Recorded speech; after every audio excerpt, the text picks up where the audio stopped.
Kau menuduh Alkitab saya palsu, lu naskahnya itu ribuan tahun tersisa, masih terpelihara sampai hari ini, kok Anda mengatakan itu salah di mana? Itu pun saya tidak nyinggung agama lain. Hanya ketika saya menghadapi ya isu-isu tentang lintas agama, jawaban saya bukan kepentingan saya sebagai seorang Kristen, tetapi kepentingan bersama dalam konteks nasional.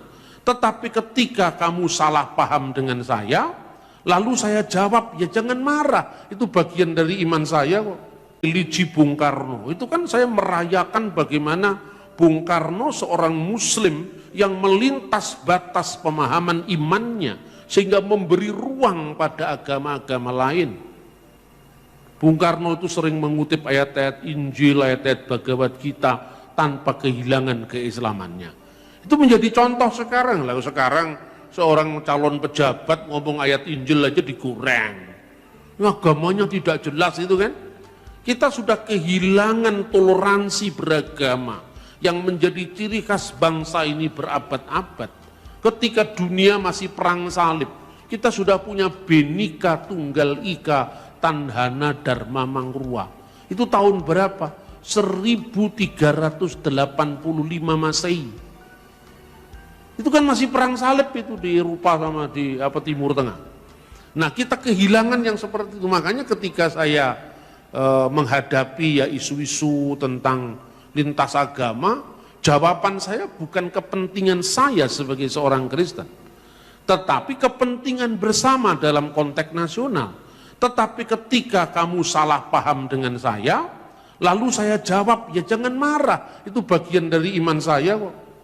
Tapi puji Tuhan, ketika saya disalahpahami oleh orang-orang yang dikenal sebagai kelompok kadrun itu, ya, itu yang bela saya juga teman-teman muslim saya yang selama ini bersahabat baik dengan saya.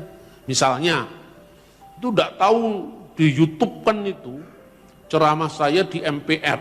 Ya, kebetulan saya ini menjadi salah satu dari narasumber 4 pilar MPR. Dulu zamannya Pak Profesor Dr. Ahmad Syafi'i Ma'arif almarhum, kemudian Pak Azumati Azra, kemudian saya sendiri, Romo Magnis Suseno, kemudian ada banyak tokoh-tokoh nasional ya, Jimli Asidiki, itu tahun 2011, kemudian diangkat jadi dokumen menjadi 4 pilar itu. Anda baca itu buku yang diterbitkan MPR itu kan, di situ ada nama saya, salah satu narasumber Bambang Nursena itu ada. Dan saya sedang bicara di forum MPR sama Pak Mahfud MD. Anda bisa lihat itu di YouTube kan banyak beredar itu, tidak tahu channel siapa yang memuat itu. Anda lihat bagaimana komentar netizen di bawah itu. Bambang Nursena, Tuhanmu itu 3. Kamu ini orang pinter tapi kok masih nyembah manusia, ya gitu-gitu itu. Itulah situasi Indonesia. Terus saya kadang-kadang mikir, separah inikah bangsa saya? Saya tidak pernah utak-atik soal Islam, kenapa mereka marah sama saya? Padahal saya nulis buku Jejak Juang Terah Sunan Tembayat, ini bicara Islam. Ini sumbangan saya terhadap sejarah Islam. Saya nulis buku tentang religi dan religiositas Bung Karno, itu sumbangan saya terhadap sejarah nasionalisme. Ya, yang baca tulisan saya kan bukan hanya orang Kristen, orang-orang Muslim, orang-orang semua menjadikan itu sebagai referensi dalam menulis tesis, dalam menulis disertasi. Bahkan saya tidak pernah hitung-hitungan untuk bicara karena saya Kristen ya kamu tidak boleh mengutip saya, nggak ada yang seperti itu, karena bagian dari pengabdian saya sebagai anak bangsa. Nah tapi ya orang itu ya begitu fanatiknya sampai ya seperti itu yang saya baca sekarang. Maka kalau orang mendengar ceramah saya tentang pokoknya iman Kristen itu, ini kata mereka harus salah. Dan sebagai orang Kristen saya mengangkat suara, menyatakan salahnya di mana? Kamu menuduh Alkitab saya palsu, lu naskahnya itu ribuan tahun tersisa, masih terpelihara sampai hari ini, kok Anda mengatakan itu salah di mana? Itu pun saya tidak nyinggung agama lain. Saya tidak pernah menjelek-jelekan kitabnya orang lain. Kenapa kok marah? Saya kadang-kadang bergumul itu, sudah lama saya bergumul. Kenapa orang menyatakan sesuatu yang benar selalu dimusuhi? Saya tidak ekstrim kan? Mana pernah saya mempersoalkan nabinya orang, kitabnya orang, kan tidak pernah, saya tidak ekstrim. Tapi mereka lebih takut dengan gaya saya yang tidak ekstrim ketimbang mereka takut dengan kelompok-kelompok Kristen yang ekstrim. Yang misalnya mantan muslim jadi ekstrim. Itu mereka nggak terlalu takut. Tapi sepertinya lebih takut dengan saya yang tidak ekstrim. Ada apa ini? Saya hanya menyampaikan argumen. Saya hanya menyampaikan data-data sejarah. Tapi kenapa takut? Ya kadang-kadang itu malah meneguhkan saya. Berarti kebenaran itu yang membuat mereka tidak siap menerima. Tidak semuanya orang saya tuduh seperti itu. Tapi kelompok-kelompok yang membencimu tanpa alasan, kira-kira seperti itu yang saya terima. Kalau orang membenci saya karena ada alasan, itu mungkin harus kita introspeksi. Apa alasannya mereka membenci saya? Tetapi dalam pelayananmu, dalam pelayanan kita semua, nanti ada suatu saat di mana orang membencimu tanpa alasan, maka janganlah kamu bersedih hati. Dan itu bukan lagi urusanmu, itu urusannya Yesus dengan mereka. Karena apa? Mereka terlebih dulu membenci Yesus tanpa alasan. Saudara-saudara, itu justru menjadi bukti yang meneguhkan kebenaran iman Kristen.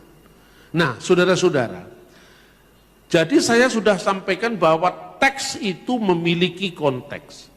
Kenapa Yesus justru dicatat ketika umur 8 hari? Karena bagi orang Yahudi, umur 8 hari itu dinamakan Brit Milah, perjanjian sunat. Karena itu tanda dari perjanjian Abraham. Karena Yesus itu, Sang Mesias, lahir dari orang Yahudi, maka dia menggenapi Taurat dengan cara melakukan Taurat. Setelah genap waktunya, Galatia pasal 4 ayat 4, Allah telah mengutus putranya yang lahir dari seorang perempuan dan tunduk kepada hukum Taurat. Berarti Tuhan Allah telah mengutus putranya yang lahir dari seorang perempuan yang tunduk atau yang taat kepada hukum Taurat. Kata perempuan ini adalah gunaikos, penggenapan dari Kejadian pasal 3 ayat 15. Bahwa Tuhan akan mengadakan permusuhan antara keturunan perempuan ini dan keturunan iblis. Dan nanti puncak dari penggenapan itu, keturunan perempuan ini akan meremukkan kepala iblis. Tetapi iblis atau ular itu kan ular dengan keturunan perempuan itu akan mematuk tumitnya. Itu yang terjadi pada saat peristiwa penyalipan. Dan itu jalan penggenapan kitab suci. Makanya Kejadian pasal 3 ayat 15 digenapi dengan penyalipan Yesus. Tetapi dengan penyalipan Yesus itu segala kerajaan setan sudah ditundukkan. Yesus memberi isyarat, aku melihat iblis jatuh dari langit seperti kilat. Maka Yesus sebagai orang Yahudi yang menggenapi hukum Yahudi harus menjalani kehidupan sebagai orang Yahudi. Tidak mungkin hukum Yahudi digenapi oleh orang yang tidak berpola Yahudi. Makanya umur 8 hari dinamakan Brit Milah.